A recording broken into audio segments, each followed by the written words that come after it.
mean, you have right now subsidies. You have subsidies. That's the problem with Obamacare.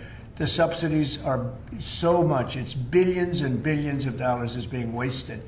And we could have a much better health care than we have right now.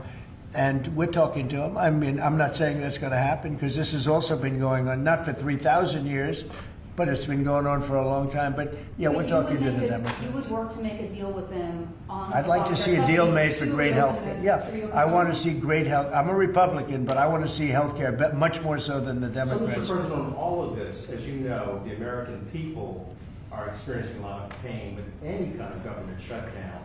And while you're dealing with Democrats and, of course, Republicans are standing their ground, what is your message directly to the American people who may encounter some of this pain and despair? How do you give them hope? Well, up till now, there hasn't been a great deal of pain. There could be a great deal of pain, but up till now, there hasn't been. I will say this, just hang in there because I think a lot of good things are going to happen. That's all I can say. I mean, I think a lot of good things could happen, and that could also pertain to health care. A follow-up question. I've seen a surge in attacks on ICE agents across the country, including the shooting in Dallas and over the weekend in Chicago. We saw 10 cars boxing in on ICE agents and another one ramming into an ICE vehicle. Yeah. We have heard Secretary Noem saying that some of these attackers are actually organized and they're planning to kill and ambush these officers. Right. What are the consequences for these? Very severe. We're going to have very severe. We're going to find out who's going after our federal agents. So when you look at Chicago, they've had probably 50 murders in the last 6 or 7 months, 8 months. Many, many people shot, like 30, 40, 50 people shot. Didn't die, but they've been shot. It's like a war zone. And then I listened to the governor and the mayor get up and say how they have it under control. They don't. It's probably worse than almost any city in the world. You could go to Afghanistan. You can go to a lot of different places, and they probably marvel at how much crime we have. Then you go to Memphis, where we are right now. Now, it's just like in Washington, D.C. right now. You people know better than I do because you have to live right inside. And so many of the press have come to me. They've said, I can't believe it. It's changed so much. We have a safe city in Washington. Memphis will very soon have a safe city. Chicago can be very, very safe. It's going to be very safe. But Chicago is going to be very safe. And you say, why is it that a governor wouldn't accept free help from regardless? I mean, whether it's National Guard or the military or anybody. I mean, if women raped and beaten and knocked to hell, and the same with men where they're being shot all over the place in large numbers. I mean, we had a week in Chicago where 11 people were murdered and 38 people were shot. And then we have a governor get up and say, oh, it's safe, we can handle it. He can't handle it. He's an incompetent guy. That's why they threw him out of the family business. They threw him out. I knew the family business very well, and they threw him out, and now he's a governor. And he should say, we'd love to have a safer place. Chicago's a great city potentially. You know, I told you, the head of the Union Pacific Railroad said, sir, save Chicago. It's a great city. It's going to be lost if you don't do it. We have no choice but to do this. And when judges give us rulings that, you know, you don't have to do it, Portland is on fire. Portland's been on fire for years, and not so much saving it. We have to save something else because I think that's all insurrection. I really think that's really criminal insurrection. So I appreciate the question. These are unsafe places. We're going to make them safe. So you see what's going on in Memphis. Not pretty, but you know what? We're doing a pretty job because it's going to be a very safe place in a little while. And the people of Memphis are so happy that we're there. And the people of Chicago. So you have black women with MAGA hats on in Chicago, all over the place. They want the guard to come in, or they don't care who comes in. They just want to be safe. And they really don't care. You know, there was one woman, she was great today. She said, you know what? I don't care if it's the National Guard, the Army, the Marines, the Air Force. I don't care who comes in as long as we're safe. And that's the way most of the public feels. We're going to make Chicago really great again, and we're going to stop this crime. Then we're going to go to another one, and we're going to go city by city. We're going to have safe cities. And it was so great that we started with our nation's capital, one of the worst. I mean, so many people, every week somebody was killed. They'd come from Iowa, they'd come from Indiana, they want to see the Jefferson Memorial, the Lincoln Memorial. they want to see something and they'd get shot. And you'd call their parents, I'm sorry, but your son is dead. And they go, what do you mean he's dead? Came to Washington, D.C.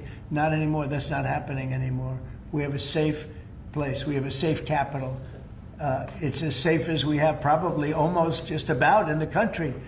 And if you look back 6 months ago, 7 months ago, this was a death trap. You look back during the Biden, I mean, what they did, how badly they managed things. And almost all of these cities, most of these cities are Democrat run. And we don't care, Democrat, Republican, we're going to make them safe. So we have to save Chicago. It's very important. And you can't have a governor getting up and saying it's good when 11 people were shot over a weekend. What? The Insurrection Act, under what conditions or terms would you? Well, I'd do it if it was necessary. So far it hasn't been necessary, but we have an Insurrection Act for a reason.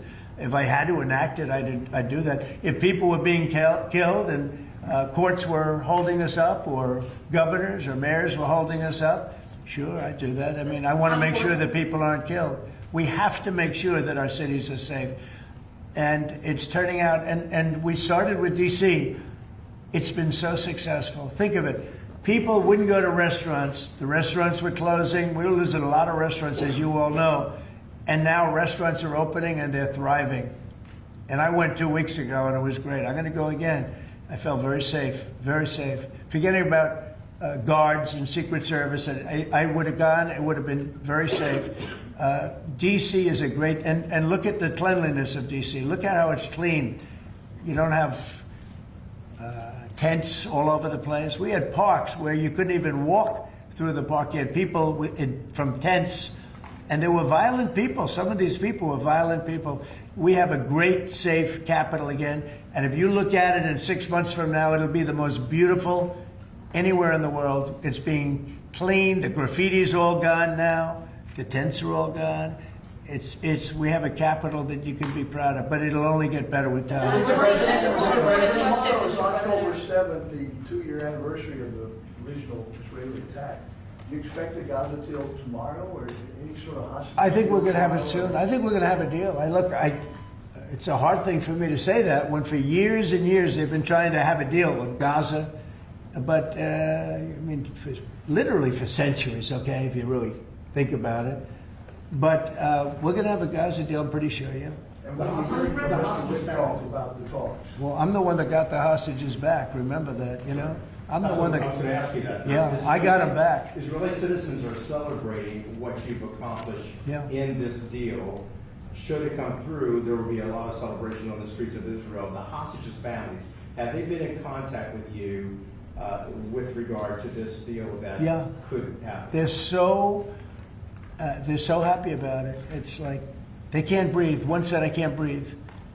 You know, it's very sad because you have hostages and you have people that are no longer living. But the parents, and I've said this to you many times, the parents want the bodies of their boy back, the bodies of, you know, their loved one back. In most cases, they're young men, and they're dead. And there's probably 32 or so, about that number. Nobody knows exactly what the number is.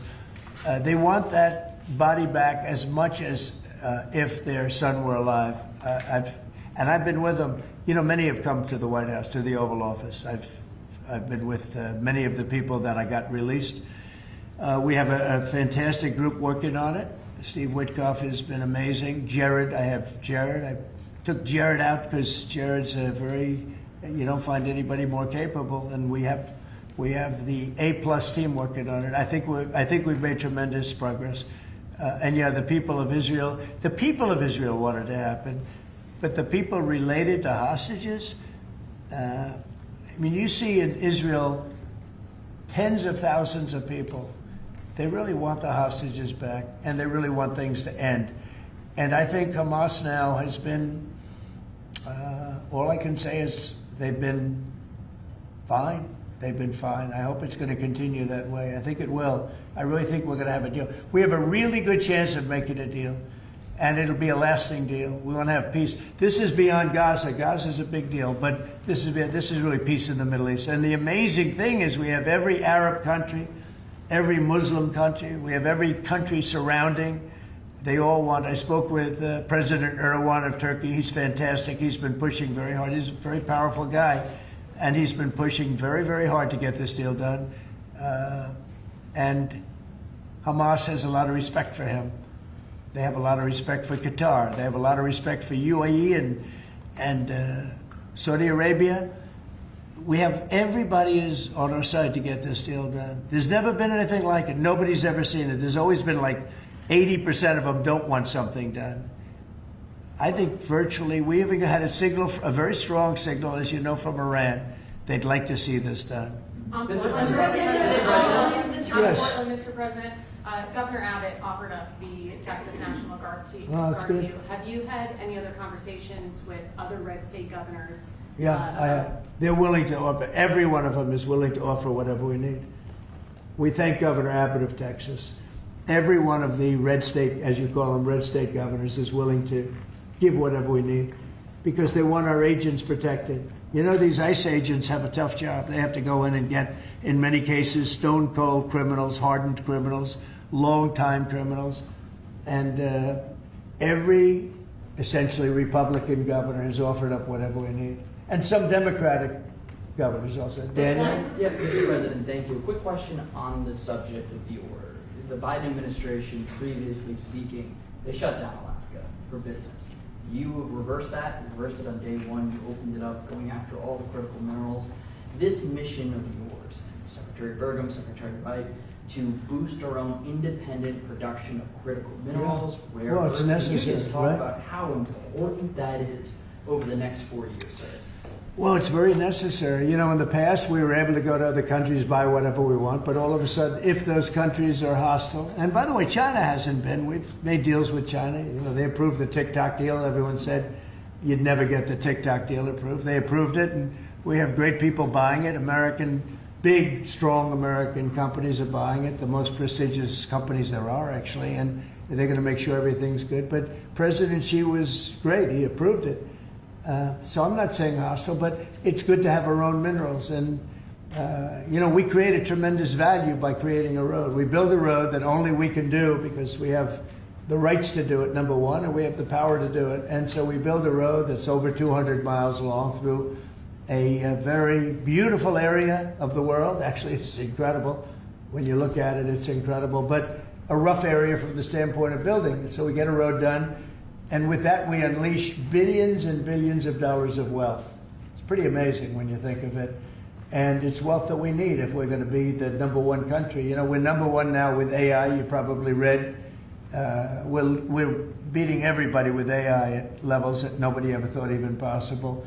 And one of the reasons we are is because of energy. So our grid is old and tired, like most grids are. They get old with time. I mean, you know, the older you are, the older the grid gets, right? But I've allowed the people building AI or other plants, other types of plants, but AI in particular, because they need so much electricity, I've allowed them to build their own power. And it's been amazing. They're building massive plants, and with the plant, they're building their own electricity. They've become a utility in a sense. I said, maybe you'll do better with the utility than you do with the AI. I don't know. But we're letting them build their own electricity. So we don't have to worry about the grid. We don't have to worry about anything. And they're going to build it in such a way that if they have excess capacity, they're going to put it back into the grid. It's pretty amazing. So when they build, we're giving them permits to build their own electric power plants, and it's incredible when you see what they're doing. And because of that and other things that we're doing, we're leading every country. Nobody's even close to us with AI. And AI seems to be the big thing. I don't know. I can't tell you that. There are a lot of people building, and a lot of people have high stock prices because of AI. So a lot of people think it's great stuff. And I think it's great stuff. I look at it, it's amazing what it can do. In terms of medical costs, in terms of knowledge, it's basically information, and information at a level that nobody thought possible before. So we'll see. But they're building plants where you saw the one overlay that I did where, in this case it's Meta, one of their plants is essentially the size, almost the size of Manhattan. And that's a building, you know, it's a building that covers Manhattan. So it's big stuff. And Nobody's even close to us. We're leading AI by so much. Mr. President, Yeah, go ahead, please. Since the start of your administration, we've seen a lot more Americans wanting to join ICE. And as we're seeing more attacks on them right now, what's your message to rank and file ICE agents who are trying to do their jobs but are facing 1,000% increase in attacks? I love your questions, you know. I like you. So who are you with? I'm with NTD. Very I was good. the one who got mugged. You were the one, that's what I thought. You got mugged. You're not getting mugged anymore. She was really, you're lucky to be with us with that deal that happened. I know all about that. Not anymore, though. You feel a different world out there, right? Totally. If you're safe with the baby nowadays. Oh, good. Well, you're safe now. You're not, nobody's going to be hurting you in any way. Thank you, Mr. President. Okay, thank you very much. Mr. President, on the Supreme Court today, Thank you. So the bottom line on your question, we're just going to make things real safe. We're going to have a country that you can be proud of, not a country that you read about every day where somebody gets mugged from behind or hit over the head with a baseball bat. Those people aren't with us any longer. Yeah, please. Mr. President, yes. Thank you very much. Thank you, Mr. President. On today's call with Lula from Brazil, Yeah. are you considering lowering tariffs after the call? Well, I had a great talk with the president of Brazil, who's a good man. I met him actually at the United Nations. I was going up to make a speech and I didn't have a teleprompter. I was walking up to my teleprompter. I said, you know, I don't have a teleprompter. But just before that, I met with President Lula and I found him to be very good. I mean, we had a very good talk for about, 2 minutes. And then I went up to make the speech, and I was surprised to see. How would you like that one, Doug? I've got every leader in the world sitting out there. My teleprompter isn't on. You know why, Daniel? Because it was a rigged deal. But fortunately, I made a better speech than I would have if I read it off a teleprompter, which is pretty easy to do. So it was quite a day. That was a big day. But we met, and we liked each other. And, yeah, we had a great conversation. Yeah, we'll start doing business. And are you considering traveling to Brazil for COP? At some point, I would, and he's going to come here. We talked about that. And a follow-up question on Israel. Israel government has been arresting and deporting activists that were traveling to Gaza. Today, Greta Thunberg, for instance, also some... Well, she's just a troublemaker, I mean, she's no longer into the environment, now she's into this. She's a troublemaker. She has an anger management problem. I think she should see a doctor. She needs anger. If you ever watch her, she's a young person. She's so angry. She's so crazy. Now you can have her. She's just a troublemaker. Yeah, please. The Supreme Court is back in its term today, Mr. President. And Say it. The Supreme Court is back and said Yeah. that they rejected today an appeal by Ghislaine Maxwell to overturn her conviction. That means her only chance of getting out of prison is a pardon from you. Is that something you're Who are we talking about? Ghislaine Maxwell. I haven't heard the name in so long. I can say this, that I'd have to take a look at it. I would have to take a look. Did they reject that? She wanted to appeal her conviction. And what happened? They said that they were not going to hear her appeal. I see. Well, I'll take a look at it. You're I will considering speak to the DOJ. I wouldn't consider it or not consider it. I don't know anything about it. So, Why but I'll would she be speak. a I will candidate? speak to the Why would she DOJ. be a candidate for clemency, sir? I don't know. I mean, I'd have to speak to the DOJ. I'll look at it. I have a lot of people who have asked me for pardons. I call him Puff Daddy has asked me for a pardon. But she was convicted of child sex trafficking. Yeah, I mean, I'm going to have to take a look at it. I'd have to ask DOJ. I didn't know they rejected it. I didn't know she was even asking for it, frankly. Fly Tomahawk missiles to Ukraine, sell them to NATO, and let them sell them to Ukraine. Yeah, I've sort of made a decision, pretty much. If you consider, yeah, I think I want to find out what they're doing with them. Yes. Where are they sending them? I guess I'd have to ask that question. That war should never have started, would have never started. Such bad judgment was used there. I think on both sides, by the way. But nobody looks good with the war with Russia and Ukraine. Nobody. That's been a horrible. This week they lost over 7,000 soldiers between the two of them. And those missiles, This is every week they're losing 7,000, 8,000, 5,000. they have a range of like 1,500 miles or something, and so they'd be able to. No, I know. No, I would ask some questions. I want to see what's. I'm not looking to see escalation. Yes. And tomorrow you're meeting with the Canadian Prime Minister. What's on the agenda for that, Mr. Well, I guess he's going to ask about tariffs because a lot of companies from Canada are moving into the United States. Everybody's moving back into the U.S. and he's probably going to be asking about tariffs. they're losing a lot of companies in Canada. They're coming into they left here. They left here 20 years ago when presidents that sat right at this desk weren't doing their job properly. They were probably good politicians, but they weren't good at business, and they allowed these companies to leave. And all they had to do is do what I'm doing right now. And, you know, I'm not saying it's the easiest thing to do, but it is. It's effective. We're a rich country again. We're a powerful country because, you know, I've ended 7 wars. At least half of them was because of my ability at trade and because of tariffs.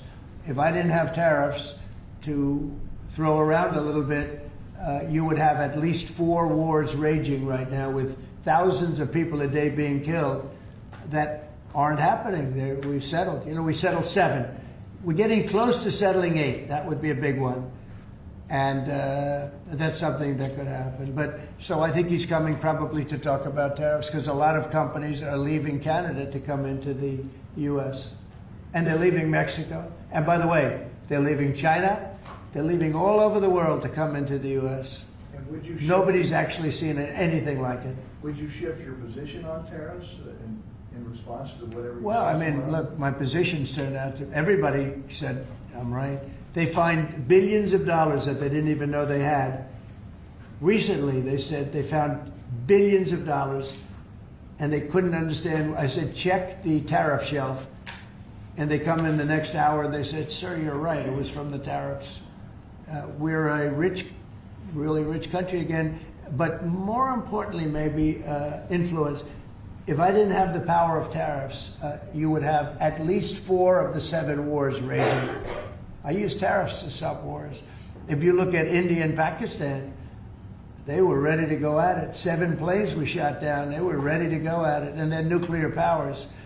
And I don't want to say exactly what I said, but what I said was very effective. They stopped. And that was based on tariffs. It was based on trade.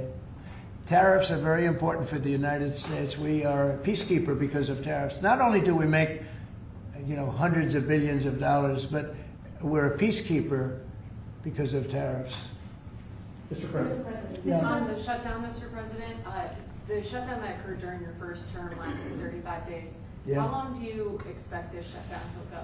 Well, you don't know. Look, I can say this, that it would have not happened except for the Democrats. The Democrats are very foolish. They've lost their way. And we have a new thing now when you look at, it's called crime. It's called absolute, as Biden would say, well, I won't say what he would have said. Remember when he said, it's a 3-letter word, no. Remember that one? Everyone saying, what was that all about? He probably meant exclamation point or something after the word. But this is a 5-letter word, crime, C-R-I-M-E. And we want to put it out and are putting it out, and they don't. They don't seem to care about it, but they do care. I believe that Pritzker and this mayor of Chicago that like to say about they don't have it under control. Not only is it not under control, it's the opposite. And I believe they're afraid, they're scared for their lives. I believe that the Portland people are scared. You look at what's happened with Portland over the years, it's a burning hellhole. And then you have a judge that lost her way, that tries to pretend that like there's no problem. Actually, she's not even saying that. There's a huge problem in Portland. I'll tell you what the problem is, crime. Okay, crime. There's a huge problem in Chicago. It's called crime. And we want to put out the crime, and they want to inflame the crime. And why they want to, I don't know. But it could be that Pritzker is scared for his life. Yeah. You please. that judge on the UN. Do you have an update on the investigation into what happened to you after you went last month? And also, what's your message to Americans who are concerned about your and your family's safety as you're very out in public? Yeah, I am out there. There's no question about it. Well, at the UN, we had a problem with the teleprompter. We had another problem that nobody has actually talked about. The people in the room didn't hear my speech. Did you know that? The people in the room, they didn't have any loudspeakers, and they didn't hear my speech. And I thought I made a really good speech. I mean, considering I didn't have the use of a teleprompter, which is unusual. But I made a speech. I could have walked off the stage. I guess most people, Doug, I think most people would have just said, we'll see you in about a half an hour, right? But, you know, they obviously turned off I think they turned off the teleprompter. But there was a reason that it didn't work. I actually know the reason. They didn't let the teleprompter person into the room, okay, which is essentially the same thing. So I made a speech. It turned out to be a very good speech, got good reviews. I went out to the audience after the speech. I saw my wife. I said, how good was that speech? Was that unbelievable or what? She said, I didn't hear a word you said. I said, what do you mean? She was sitting in the front. I said, what do you mean? She said, you couldn't hear anything that you said. The speakers were turned off. So I think that's pretty bad stuff, right? You know, especially since we support most of the United Nations. And yet I still want to keep it in New York, because I think the United Nations has tremendous potential. If properly run, the United States has tremendous potential. But think of this. I settled 7 wars. I never spoke to the United Nations about it, not one of them. You look at, and those were wars that were raging a long time, and in many cases. And I settled 7. I never heard from the United. They didn't help me. They should be able to settle the wars. I shouldn't have to be settling the wars. Yeah, please. Yeah, last week you signed the security guarantees for Qatar. Yeah. Do you see any role for the Senate in that? Would they have to vote on that? Or do you think Well, I wouldn't mind if they did. If they want to, they'd let me know. Nobody said that, but you know, Qatar's been very, very helpful to us in this process, and I think you'll find that. I think maybe the most influential, they're very influential, very strong. With Hamas, they're very strong, and Turkey's likewise been helpful. I mean, honestly, UAE, Saudi Arabia, everybody's been helpful. I just spoke today with the King of Jordan, and he's been terrific too. I can't think of any country that's been negative about this. This is why it should happen. I mean, everybody wants it to happen. And usually when everybody, including, I think, Hamas, and when they want it to happen, it's going to happen. James Comey is being arraigned on Wednesday, obviously after his indictment. Are you worried that your own statements calling for his prosecution could help him actually in his defense of this case? No, I think he's a crooked guy. He's a dirty cop. Comey, I think he's a dirty cop. He's recognized by many people to be a dirty cop and dishonest guy.